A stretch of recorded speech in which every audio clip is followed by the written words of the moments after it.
Hi friends, സഹകാരി raise പ്ലസിൻ്റെ പുതിയൊരു സീരീസിലേക്ക് സ്വാഗതം. അപ്പോൾ നമ്മൾ ഒരു മാത്സ് ക്വസ്റ്റ്യൻ കൊണ്ടുവരുന്നു. അതിനെ വളരെ എളുപ്പത്തിൽ എങ്ങനെ ചെയ്യാം, വിത്തിൻ സെക്കൻഡ്സ് നമുക്ക് ചെയ്യാമെന്നാണ് നമ്മൾ നോക്കാൻ പോകുന്നത്. കാരണം മാത്സ് ചെയ്യാൻ പലർക്കും സമയം എടുക്കുന്നുണ്ട്. സോ കുറച്ച് പേർക്ക് പാടാണ്. നമുക്കതൊന്നും വേണ്ട, വളരെ എളുപ്പത്തിൽ പെട്ടെന്ന് തന്നെ നമുക്ക് മാത്സ് ചെയ്യാം. ഓക്കെ, അപ്പോൾ നമുക്ക് ക്വസ്റ്റ്യൻ നോക്കിയാലോ. രണ്ട് സംഖ്യകളുടെ തുക 10ഉം ഗുണനഫലം 20ഉം ആയാൽ അവയുടെ വ്യുൽക്രമങ്ങളുടെ തുക എത്ര? എന്താണ് വ്യുൽക്രമം? റെസിപ്രോക്കൽ ആണ് അല്ലേ? അപ്പൊ ഇങ്ങനെ ഒരു ചോദ്യം വന്നാൽ ഒട്ടും ടെൻഷൻ വേണ്ട, വളരെ ഈസിയാണ്. ക്വസ്റ്റിന് നമുക്ക് ആൻസർ എടുക്കാം. നോക്കിയാലോ.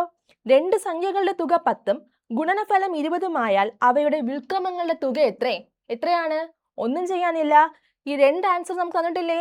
എന്താണ്? രണ്ട് സംഖ്യകളുടെ തുക 10. അതെ, ആദ്യം നമ്മൾ എന്തെടുക്കുക? തുക എടുക്കുക. രണ്ട് സംഖ്യകളുടെ തുക ബൈ ഗുണനഫലം എത്രയാണെന്ന് തന്നിട്ടില്ലേ? 20. അതെ, അത് തന്നെയാണ് ഗുണനഫലം.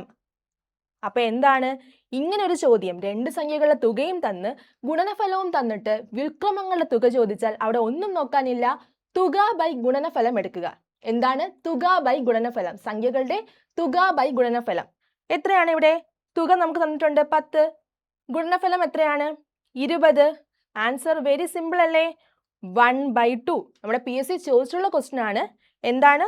ഓപ്ഷൻ സി 1/2 ആണ് ആൻസർ. എന്തെളുപ്പം, ഒന്നും ചെയ്യാനില്ല, ക്വസ്റ്റ്യനിൽ തന്നെ നമുക്ക് ആൻസർ കിട്ടുന്നുണ്ട്. ഒരു ചോദ്യം കൂടെ നോക്കിയാലോ. രണ്ട് സംഖ്യകളുടെ തുക 15ഉം ഗുണനഫലം 45ഉം ആയാൽ അവയുടെ വ്യുൽക്രമങ്ങളുടെ തുക എത്ര? എളുപ്പമല്ലേ? എന്താ? വെറുതെ സംഖ്യകളുടെ തുക തന്നിട്ടുണ്ട്, അതേ ബൈ സംഖ്യകളുടെ ഗുണനഫലം എഴുതുക. ദാ സംഖ്യകളുടെ തുക ഇവിടെ എത്രയാണ്? 15. ഗുണനഫലം എത്രയാണ്? 45. എത്രയാണ് നമുക്ക് ചെയ്യുമ്പോൾ കിട്ടുന്നേ? 1/3. വളരെ എളുപ്പം. നമുക്ക് എത്ര, ഒരു 2 സെക്കൻഡ് പോലും എടുത്തില്ല ആൻസർ കണ്ടെത്താൻ അല്ലേ? അപ്പോൾ ഓപ്ഷൻ ബി 1/3 ആണ് ആൻസർ. എല്ലാവർക്കും മനസ്സിലായില്ലേ? എല്ലാവർക്കും മനസ്സിലായി എന്ന് വിശ്വസിക്കുന്നു. ഇതാ നിങ്ങൾക്കായിട്ടൊരു ചോദ്യം. രണ്ട് സംഖ്യകളുടെ തുക 8ഉം ഗുണനഫലം 12ഉം ആയാൽ അവയുടെ വ്യുൽക്രമങ്ങളുടെ തുക എത്ര? എല്ലാവർക്കും മനസ്സിലായി കാണുമെന്ന് വിശ്വസിക്കുന്നു.